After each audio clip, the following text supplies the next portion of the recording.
this is a topic that is probably one of the most near and dear to my heart in that I've worked in the schools for almost 30 years and saw over and over and over again all the initial, the challenges of getting started with the AAC.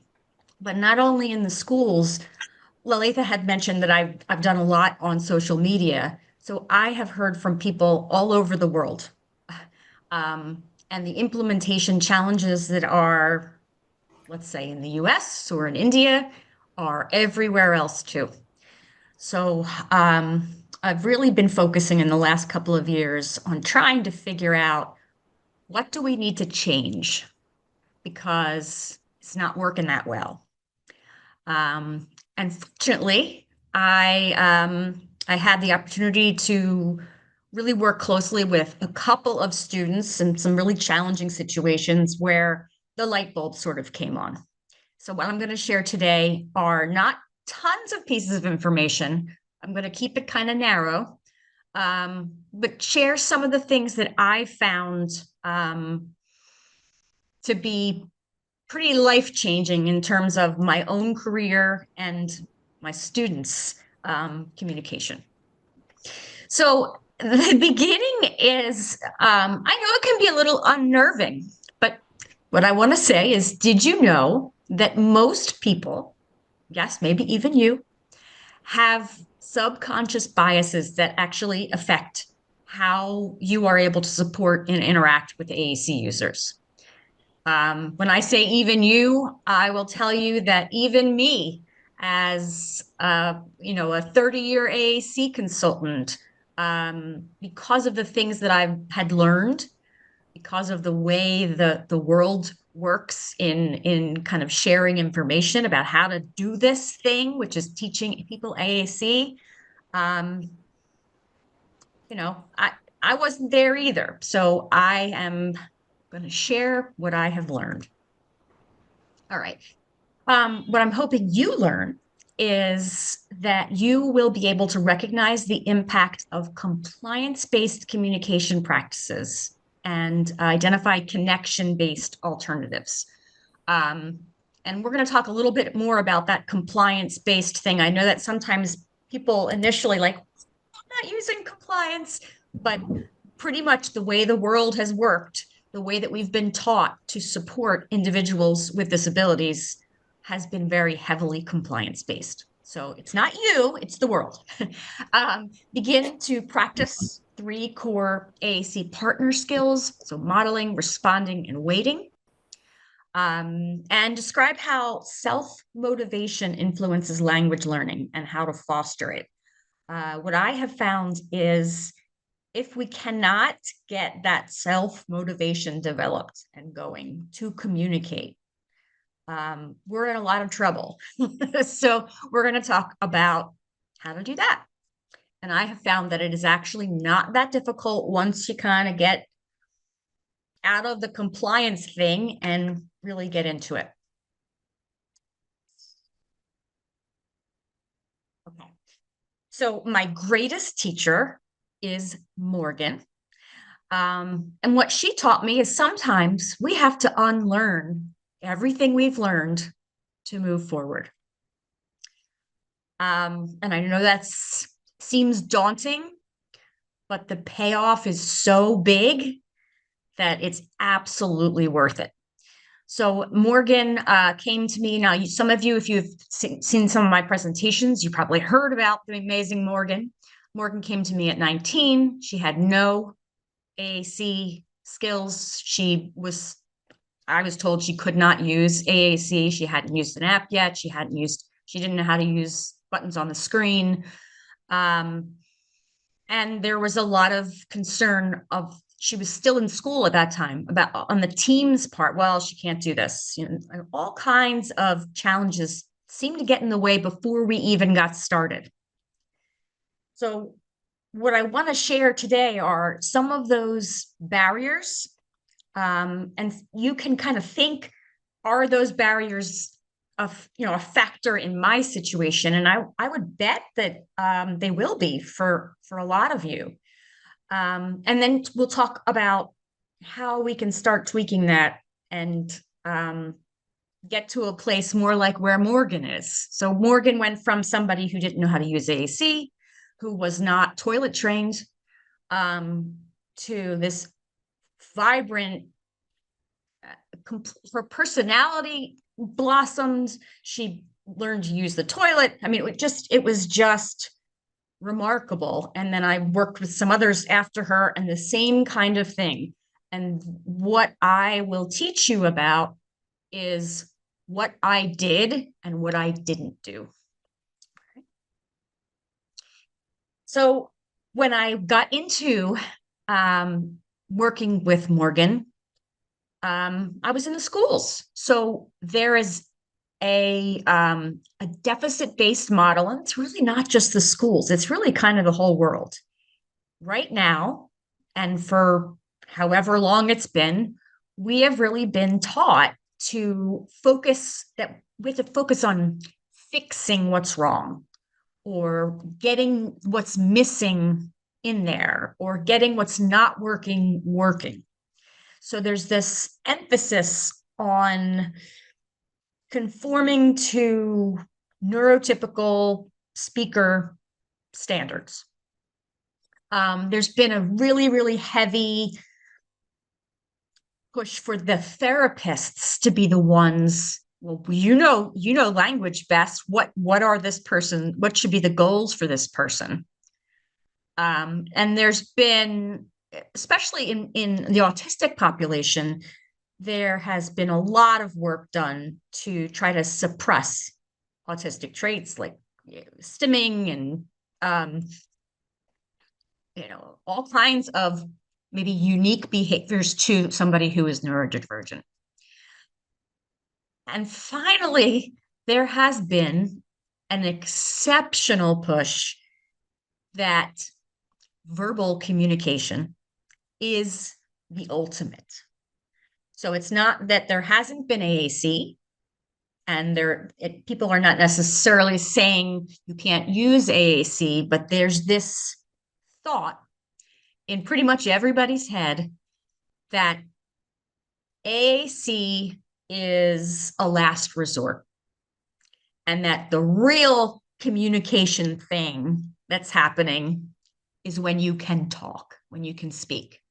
And that's what I want to challenge a little bit today as well. And I think it's not so much about speech. I think it's about connection and being able to get your message across to somebody who didn't know beforehand what you were thinking, and you were able to express exactly what you were thinking. And if we think about many, many of our students who were using AAC, they're really not there yet, and it causes all kinds of challenges. So what I want to do is say bye-bye to deficit-based practices. But then that leaves us, well, okay, but that's what we did forever. Well, I'm not sure what to do.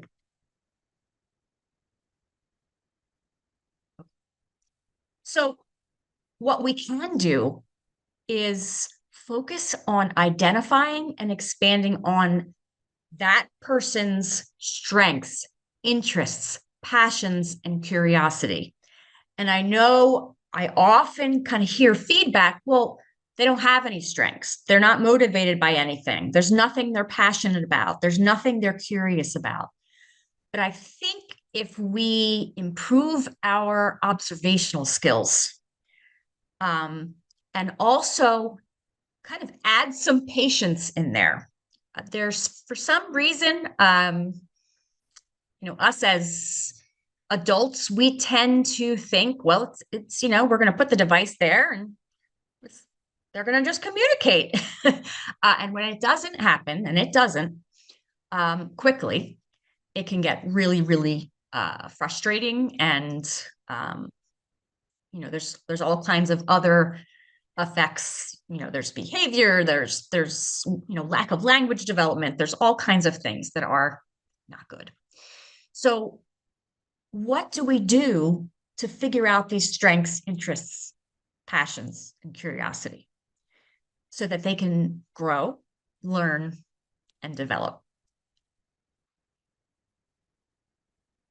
What we have to do is observe, but the first step is to avoid some really, really significant barriers that are often disguised as this is the way we do things. This is our process. This is best practice. I think, one of my goals as a presenter and as a social media creator or sharer of information is that I want to help break these disguises and break through these barriers and really start to change the field along with amazing AAC companies like Avaz, along with my amazing colleagues in the field. So there are all kinds of different barriers that we have faced and are facing. And in many cases, we have no idea that they're barriers. And then we're frustrated because, we run into a lot of problems and there's nothing moving forward in terms of that language development. So psychological barriers, well, they might sound like, well, I don't want to start AAC because it means giving up on their natural speech. Or, well, what if people think less of them if for using a device instead of speaking? Or learning the system feels overwhelming.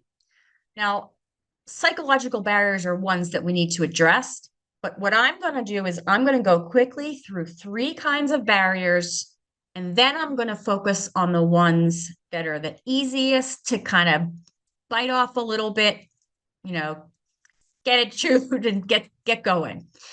So let's see, environmental barriers. Well, they might sound like, well, we don't have time to program all these vocabulary words into the system. There's so many behaviors and we work full time or the school doesn't have the staff. There's all kinds of reasons where the environment might be getting in the way, or the child has behavior issues and they're going to break the device. So nope, we can't have AAC, or we can't send the device to school since school is not accepting AAC. So we can't do it.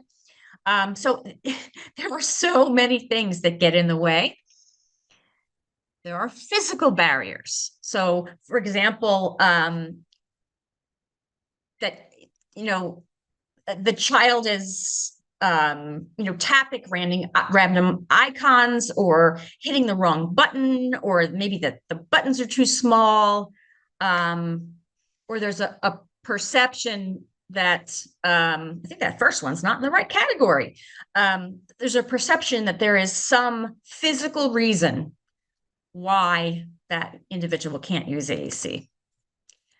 That brings us to attitude barriers, which I have discovered are the easiest to get to work on, the easiest to start fixing. And they are pervasive globally. So some of these examples you may have, maybe you said it yesterday, and that doesn't make you a bad person. That's because we have been trained this way. So there's things like, I already know what my child needs. Well, let me try natural speech. Let me work on speech first, and then we can go to AAC, if that doesn't work. Or Avaz or another AAC app is too difficult. My child is not capable of learning it or using it. Or my student has started developing some verbal skills, or my child, and we got to discontinue AAC. Again, there are perceptions that flow very, very heavily from the belief that the top goal is speech, not the top goal is conveying a message and connecting with another human. And that's what I'm going to try to impress upon you today. So when those attitude barriers get in the way, we might notice communication partners speaking for the AAC user instead of waiting. We may notice that during important conversations or important parts of the day that devices are not made available to individuals. And that's because there's some fault in our attitudes, and we don't really realize that they need communication all the time, everywhere. Again, because that's the way that the world has worked. You may notice limited opportunities for authentic communication. And when I say authentic communication using AAC, what I mean is communication that is really coming from the heart of the person who's communicating with AAC. So not that you say ball and they say ball, but authentic communication. If they got hurt and they tell you, ouch, that's authentic communication. We also might notice lots and lots and lots and lots of prompting and cueing and scaffolding or making the task easier as you go along until pretty much the AAC user is either given the response to give, or even physical prompts are provided, hand over hand and things like that. So if we think back to authentic communication, if it's fully prompted or cued or physically prompted, it is definitely not authentic communication. The other is barriers that are secondary to the communication partner just not being sure exactly how this all works. Oh, we have a raised hand. Let's see, how does that work?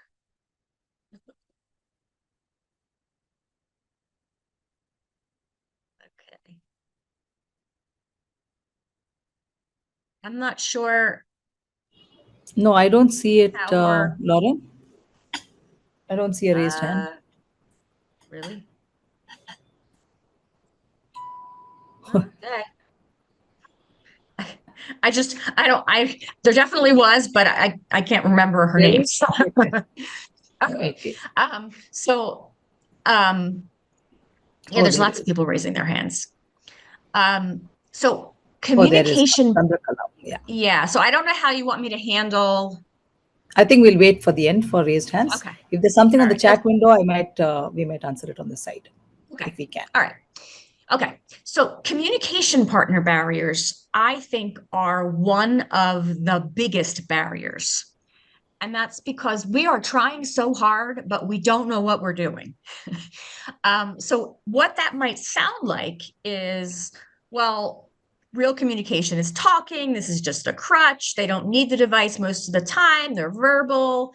It's faster just, to guess what they're trying to say than to spend all that time going through 20 questions and, rigmarole to figure out what it is they're saying. Or they don't need the device when they're with me because I know what he's trying to say.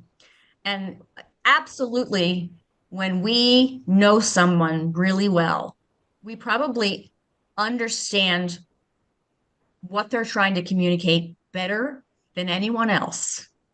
But I can assure you that none of us are mind readers. Let's get funny.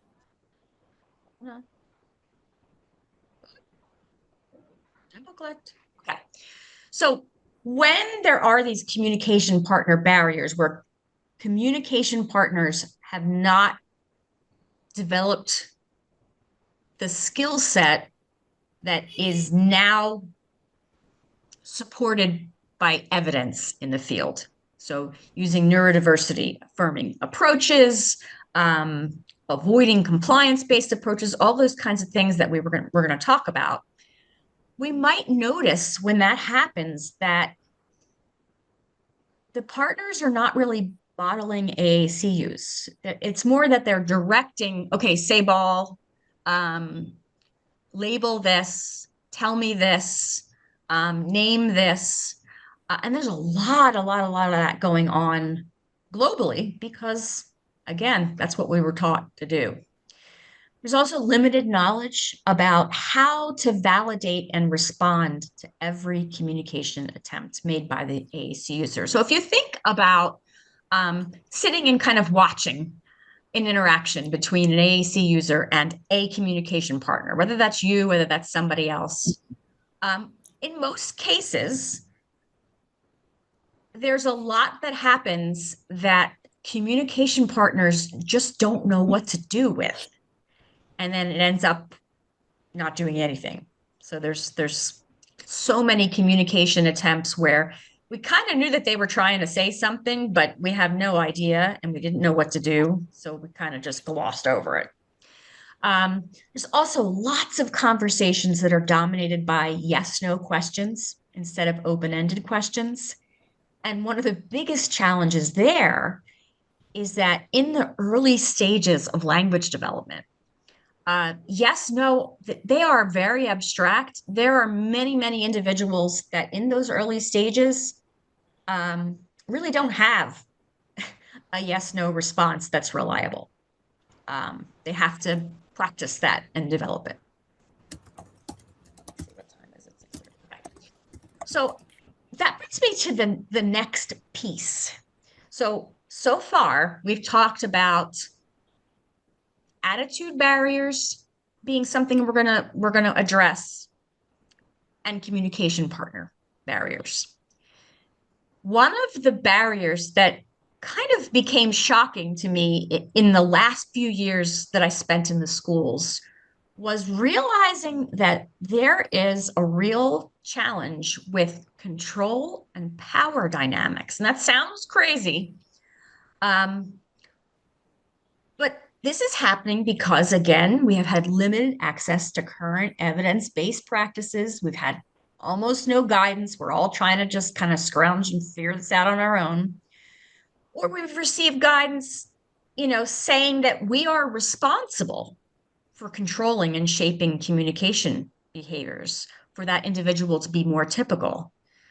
But as many of you may have already discovered, that's a problem because it backfires.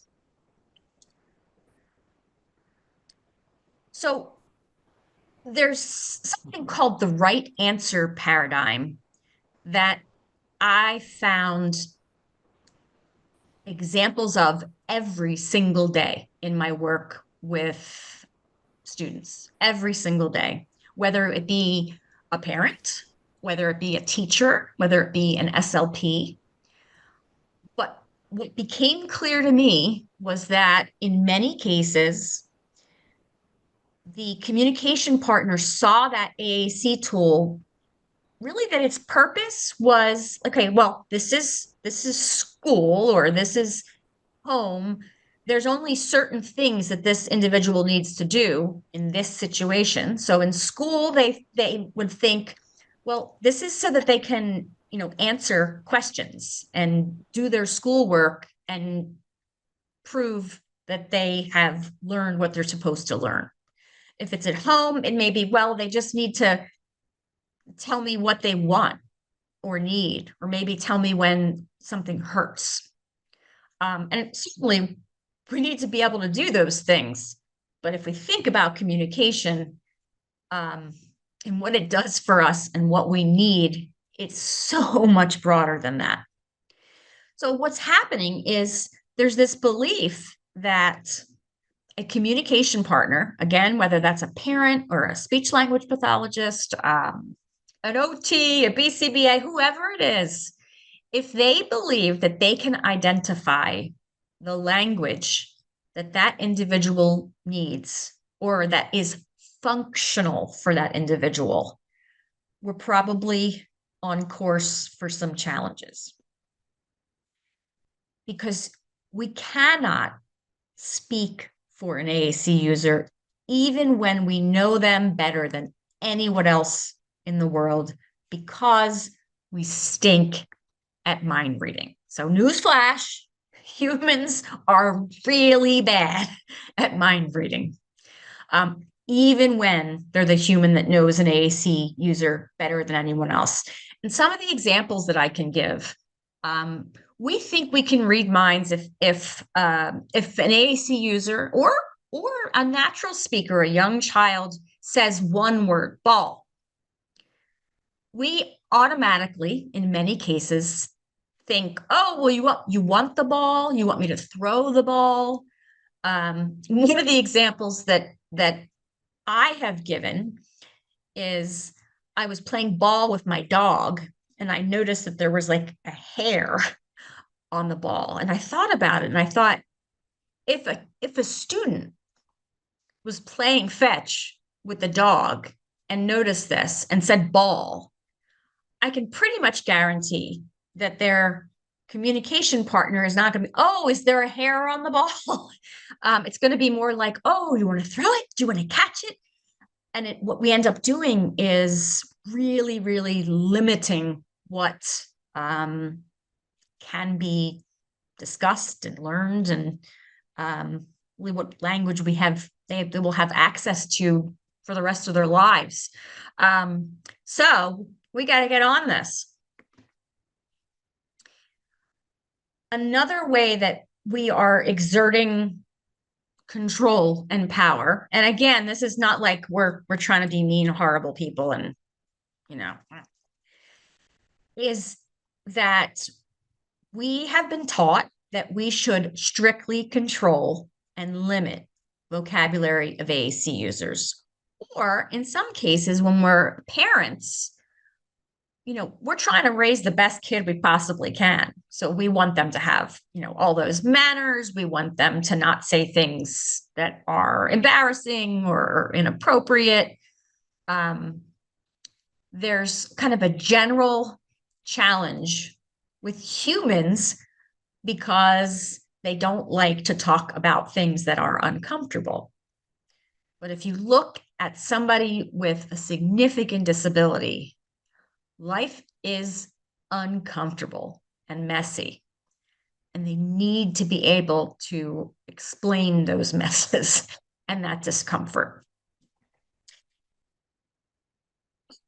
I don't know what's going on here. Well, they're kind of randomly coming in. All right. So vocabulary and content restrictions, with those who set up AAC systems, they might look like removing words that are considered to be inappropriate or challenging or embarrassing or shameful.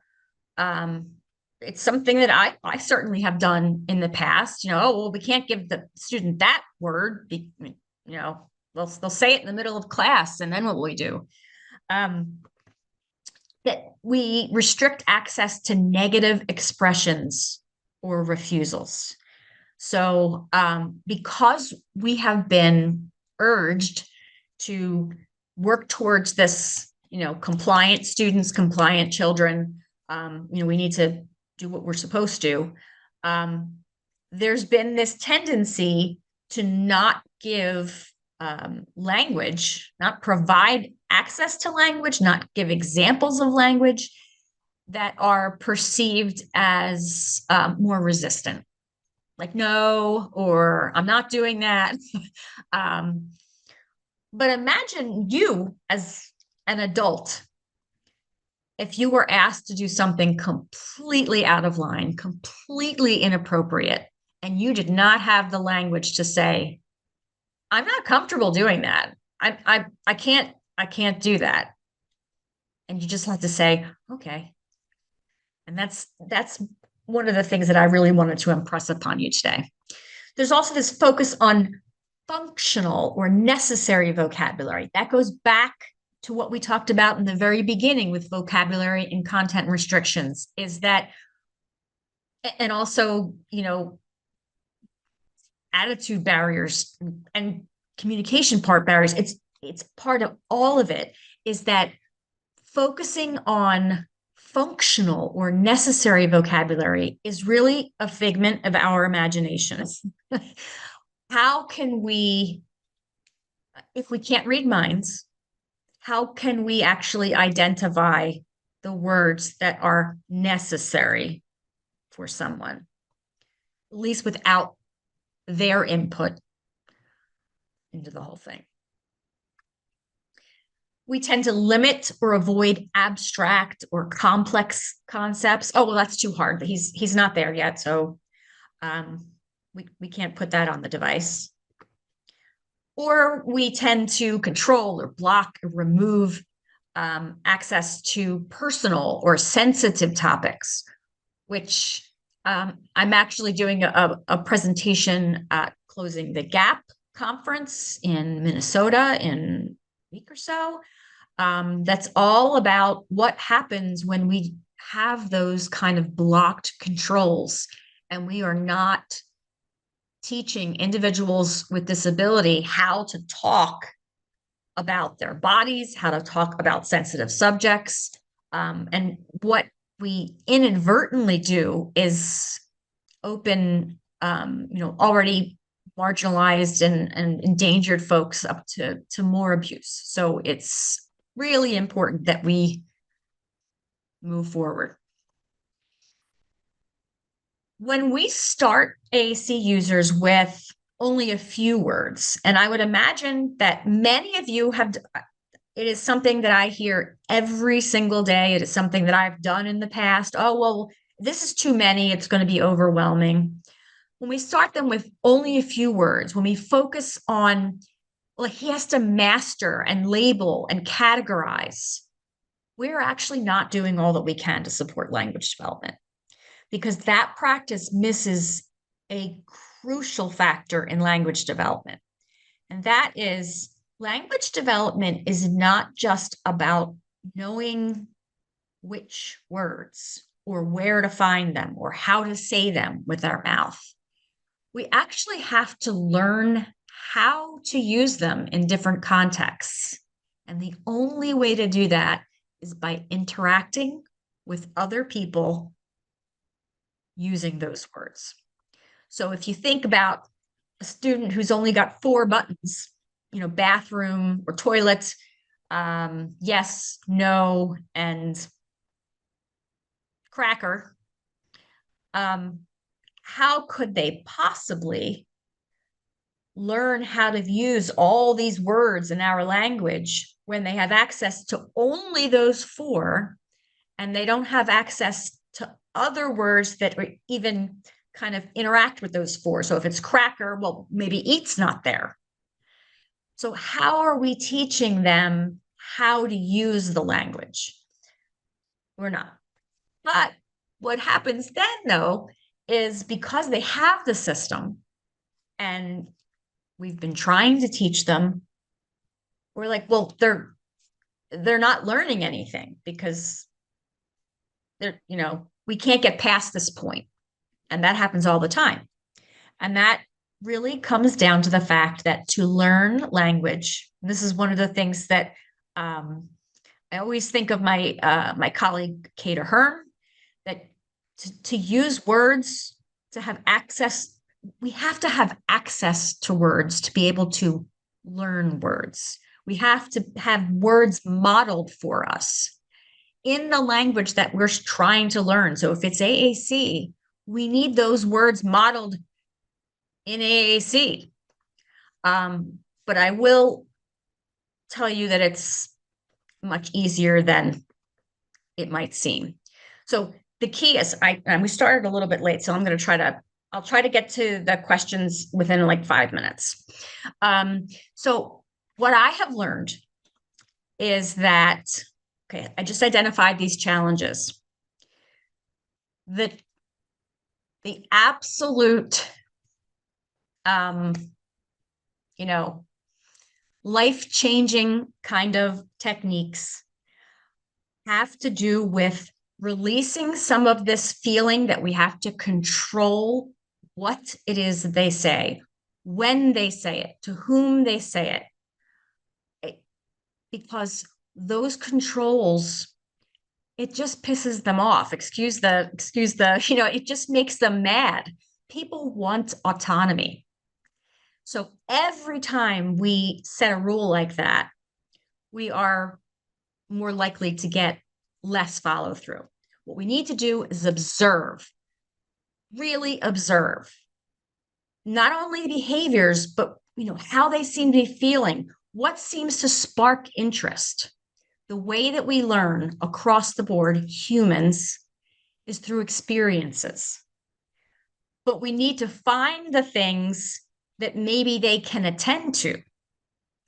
So you really have to observe. So I noticed with Morgan that she really liked, first of all, anything to do with pretend play. So like tapping a baby or cooking. And she also likes putting things in cups and taking, pouring them out and putting them in and stirring. So I was able to go from there and use all kinds of different subjects, letters and math, but do them within the context that I found that she was interested in, and got her talking about all kinds of stuff just because I really paid attention. What does this girl like? And it may be that you don't really have much to go on in the beginning, but if you really start following, you'll get there. The other thing that I did with Morgan, and then all subsequent students, anything that she communicated, whether it be with her face, with her gestures, with her speech, because she has some speech, with her device, no matter what, that anytime I saw an attempted communication of some sort, I acknowledged it and responded. So if she said ball, I would say ball. So I would let her know that I heard it, and then I'd say something back and then model some, oh, you know what? That's the big blue ball, but I want the red ball. So now I'm modeling on AAC just a few words to give her to go along with that. The last piece was something I really had to work on, which was waiting. We don't wait. Silence is uncomfortable.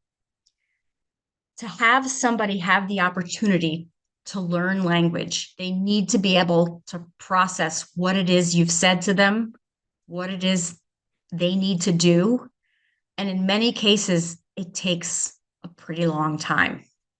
So just these four things, removing compliance and finding what makes someone, I don't know, have fun, is enough to kind of turn the tides completely.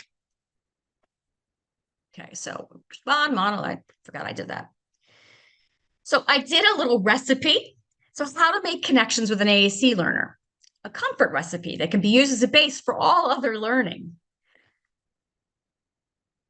So the ingredients are, you need a person learning the AAC system. You need one or more communication partners. You can show that they believe that person can use the AAC system. And that's also often missing. We're not very good at that. They need a robust AAC system that is built considering interests or curiosity that perhaps can be developed into a passion. And they need a generous handful of observation, responding, modeling, and patient waiting. That observation, responding, modeling, waiting, patience, that is what changed Morgan's life and my other students. And, with many of my colleagues and friends, they report the same thing, that once that individual actually thinks they're being listened to, and that they have your attention, and that you care, and that you want to interact with them, things start to shift. So we have to shift from telling them what to do to interacting with them. So the actions, I don't have to go through all of them again. I just told you, but this is part of the recipe. So first one, you got to really observe. Step 2, you got to respond to everything. Now, will you respond to every single communication attempt? No, you will miss some. I promise I miss some too.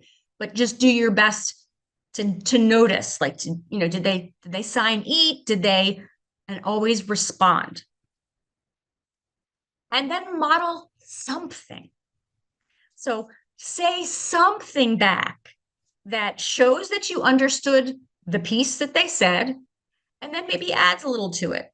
So if Morgan said hug, I'd be like, oh, hug. I wonder if we should hug the baby. And then I'd model baby on the device.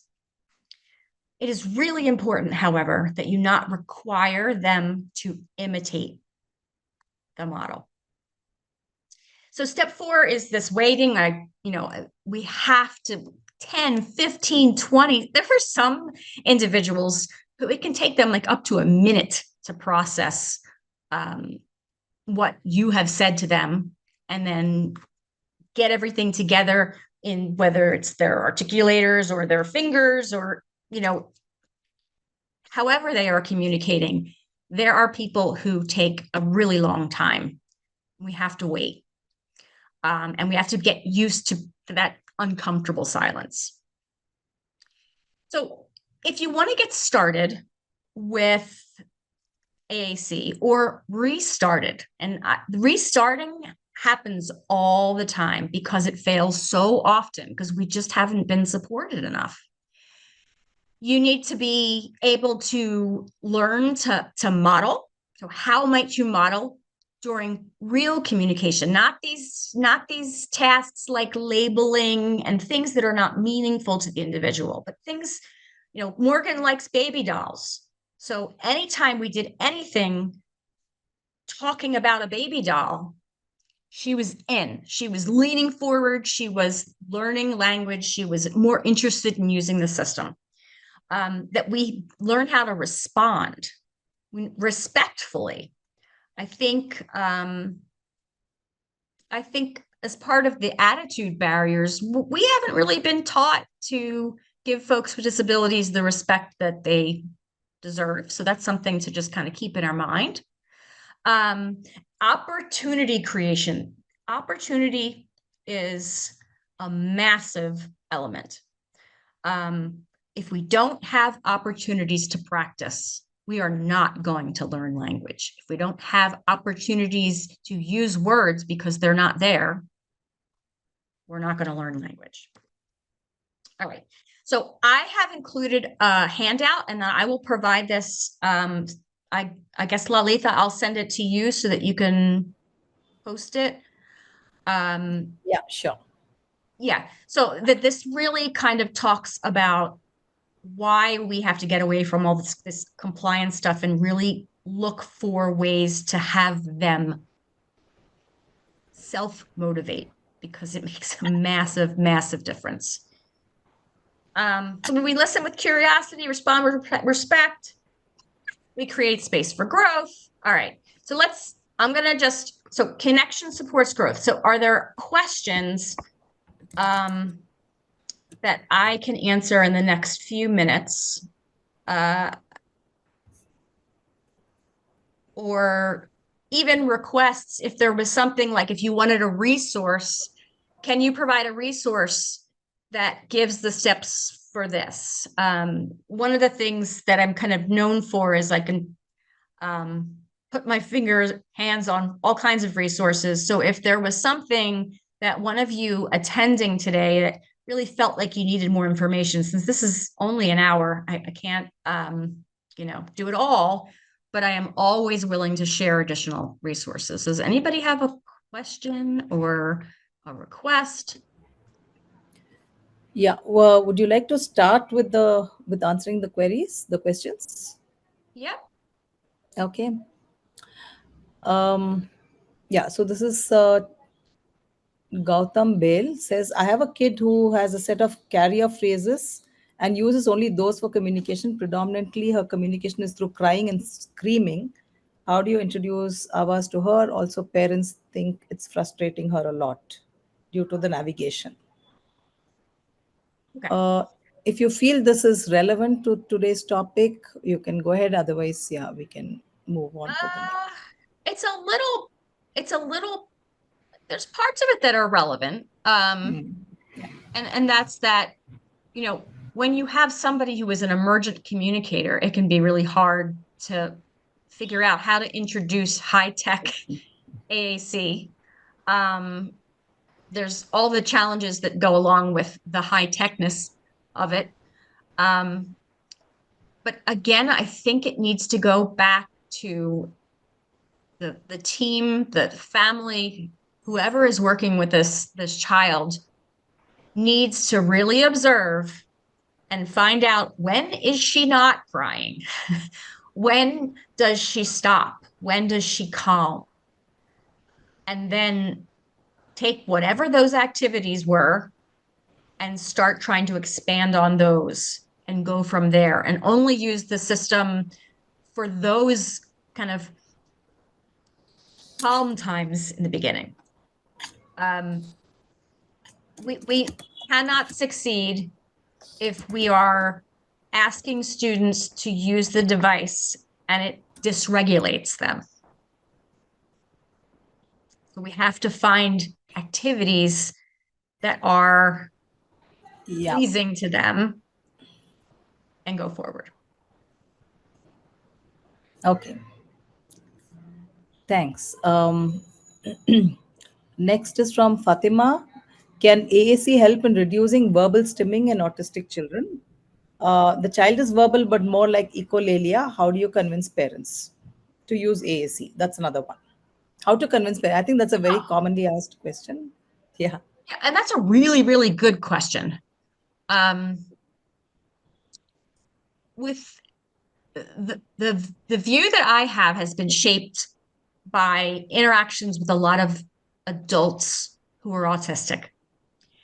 And one in particular explained really well to me what happens when she scripts or when she is unable to access certain vocabulary because she's having a meltdown or she's dysregulated. And what I learned from her, this is probably around when I met you, Lalitha, it was around 2014. I realized, well, wait a minute. I was one of the ones would say, well, this one's kind of verbal, that they don't really need the device. But the thing is that anybody who gets heavily dysregulated generally cannot access whatever language that they've shown you they can use before in that moment. So that's one reason why you want to make sure that they have an alternative in those moments, so that if they're in the middle of a meltdown, that all opportunities for helping them are removed because there's no communication. I have a daughter who's 21, and she was freaking out the other day.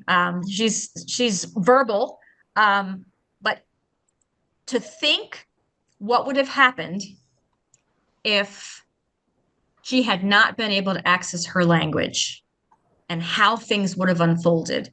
This is what's happening with, our learners. In terms of echolalia, we also, once again, we have to observe much more carefully, because those scripts generally, if we observe enough, they generally actually have meaning.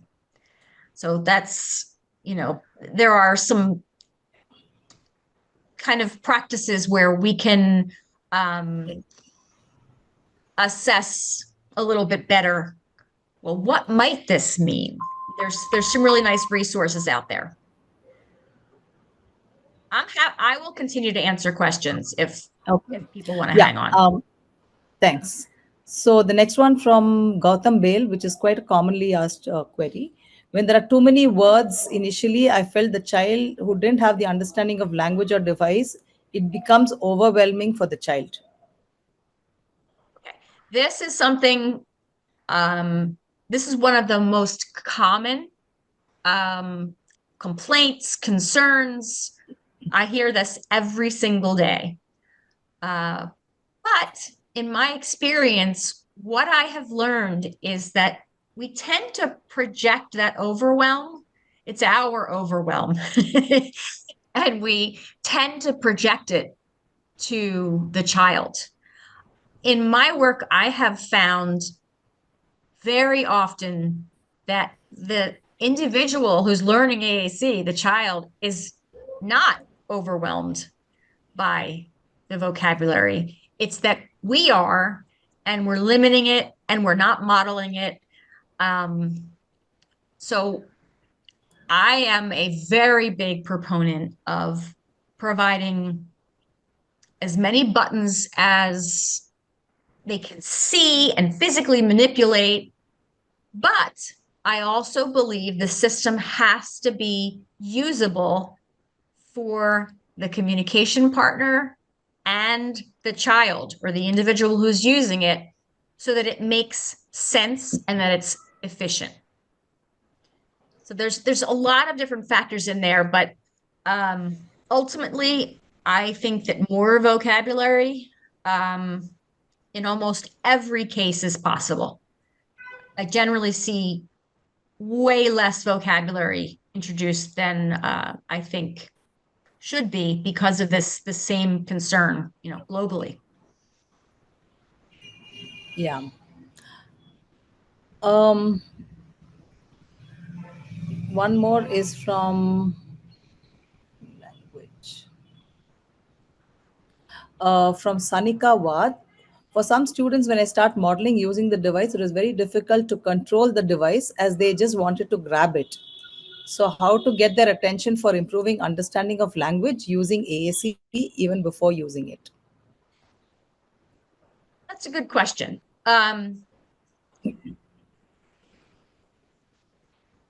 It's very difficult if it needs to be an activity where they feel, you heard me say autonomy earlier.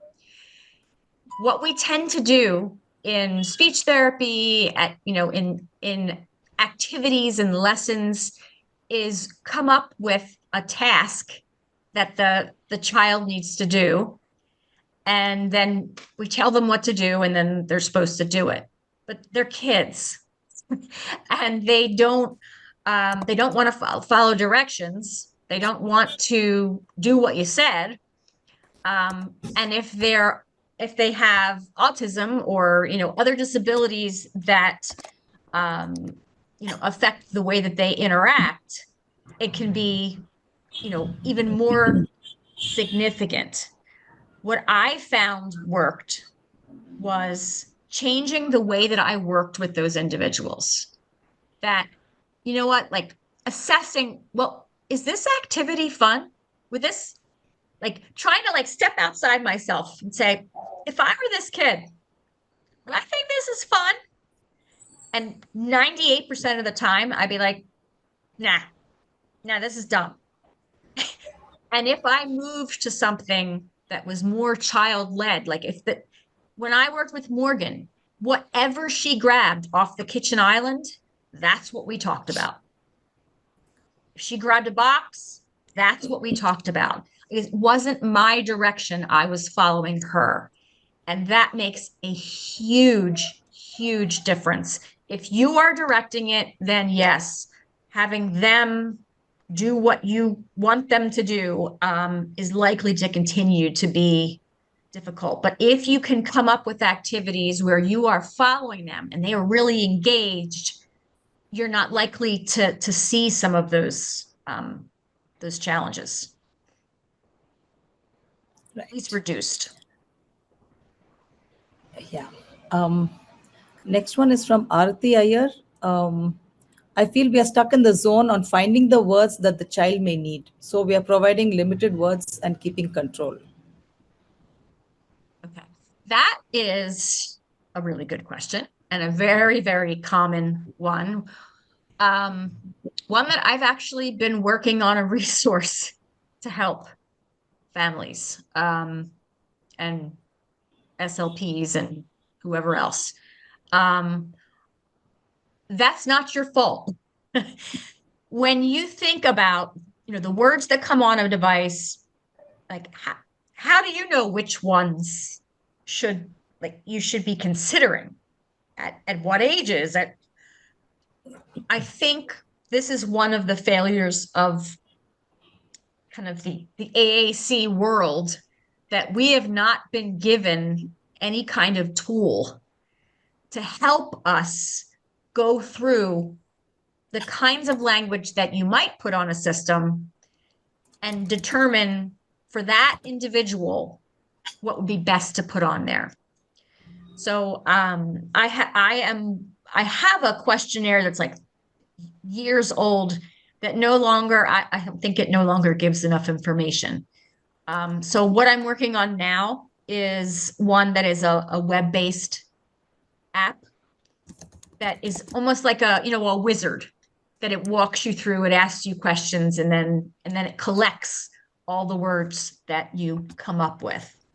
So it's not that I'm looking to, be the solver of the world, but I certainly acknowledge the challenge so much that I'm hoping to create something that helps. Yeah. How many words, this is Gautam again, how many words should be there at start with for a 2 or a 3 year old home, for a 2 or a 3 year old child on the home screen?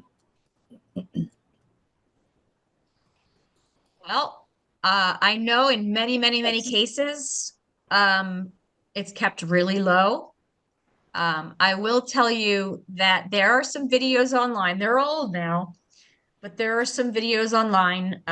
There is an SLP. Her name is Dana Nieder, and her older daughter is autistic, and was using AAC. And her son, who is a natural speaker and does not have a disability, he was using the older sister's device at 18 months old. There were 100 buttons. So I think that's not to say we have to give them 100 buttons, but I think that our perception that we need these giant buttons and they're really far apart and only a few, I think that we're pretty far off, and that even very young children can handle more vocabulary and need access to that vocabulary so that their language development doesn't fall behind. And that's one of the things that I didn't note yet. And that's, if you are waiting for speech to develop and you're not using AAC and you're not providing sufficient vocabulary, that vocabulary is what can fill in the gaps and have them learn the language anyway, even if they're not speaking. So, we always want to kind of move towards more vocabulary when it's possible. Yeah.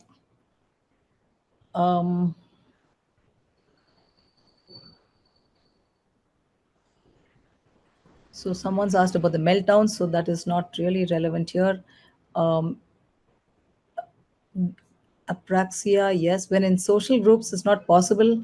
Okay, Ruchika says, when in social groups, when it's not possible to carry AAC everywhere, how do you organically encourage language development? Well, what Maybe this I is the would last. do, yeah, what I would do is have a backup system. And I'm not sure, in what context it's not, whether it's not possible because the school won't allow it or whatever. But there are ways to represent a lot of language on even a paper-based system that reflects and is similar to if there is a high-tech one in place, that there are ways to do that. I know for Avaz, you can just push a button and print paper backup books. So I think we have to really kind of assess what is it that they actually need. Does it have to be like rip proof? Does it have to be, how big could the buttons be? How big can the cells be? All those kinds of things. But I don't see it as the end of possibilities if there is not a high-tech device access all the time. Yeah. It's about the language, not about the way that it's, being delivered. Right. Yeah, I think we've covered most of the questions. I think Anjali's query, it's not, it showed up initially, but now it's gone off. I'm not able to find it. If you can repeat your question again, we can try and address it. In the meanwhile, Manju says, how will it work for autism kids even when they are facing challenges in pre-linguistic skills?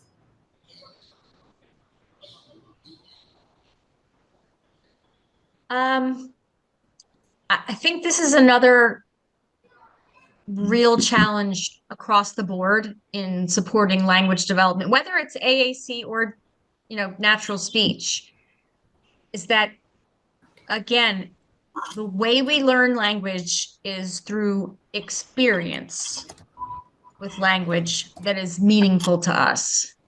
I think what we need to do a better job at is making sure that our children who are autistic have a broader kind of range of possible language experience. We tend to keep it very, very narrow. Oh, well, they like this particular show, and then we kind of go that direction, and then everything is that particular character. But we don't really do a whole lot of exploration and seeing maybe is there something else that they're interested in. And that lack of exploration is, I think, pretty damaging across the lifespan of an individual. So I think we need to really do the best that we can in exposing them to as much language as we can. And that's not to say that you should, if there's something that you bring out that is aversive, that causes severe, significant behaviors, of course, I'm not suggesting that you do it anyway. But a little discomfort or a little unsure behavior, that's part of life. So I think that we are a little too protective in some cases. That makes sense.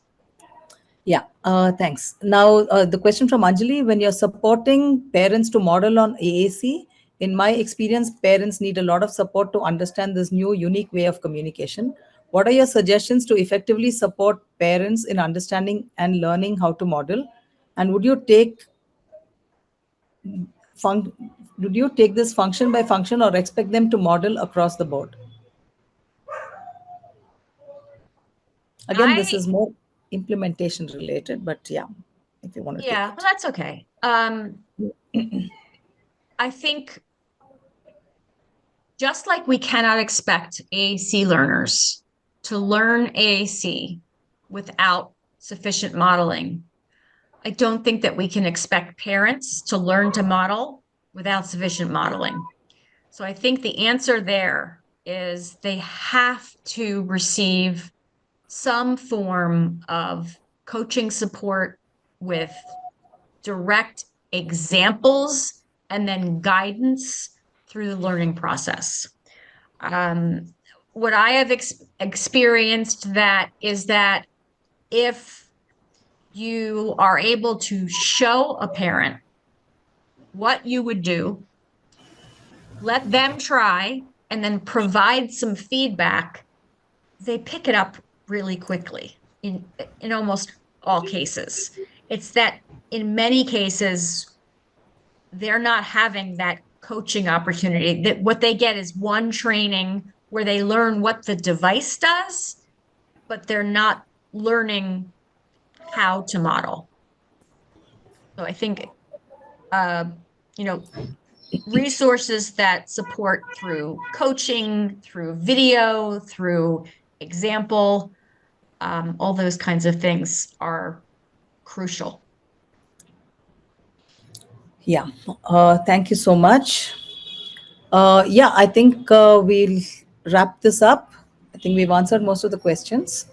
So, anyone who has not taken the poll, please request you to kindly take the poll. And when we end the webinar, the survey will pop up. Please do take the survey. It will help us improve our webinars better. And yeah, so thank you so much for joining us. And a big thanks Thank to you. Sorry. Lauren for the Sorry, I early was on a morning couple seconds session. late. Yeah, no, sorry about yeah, the tech glitches. Yeah, but thank you so much for this early morning session that we made you wake up extra early and be with us from 6 a.m. in the morning. Thanks a lot for that, Lauren. And yeah, it was a great webinar with so many basics broken down into the bare, the brass tacks. So yeah, it was really useful and informative, and I'm sure everyone enjoyed your session a lot. As always, there's always something to learn from your sessions. Yeah, Hope love the so. point of observing. Exactly. Yeah. Always something that you bring a fresh perspective and focus into something so simple and yet so important. Something that we absolutely Yeah, love I about your really session. do think that the fields we need to all move in this direction of, meaningful. How do we make this meaningful? How do we teach language in a meaningful way? How do we, have them become autonomous communicators, learning to communicate what they want? And I think we'll Yeah, see a huge shift. absolutely. Yep, of So thanks once again, Lauren. Thank you course. for a great session. And thank you everyone for joining in. We hope to see you next week, same time. Thank you. Hi, everyone.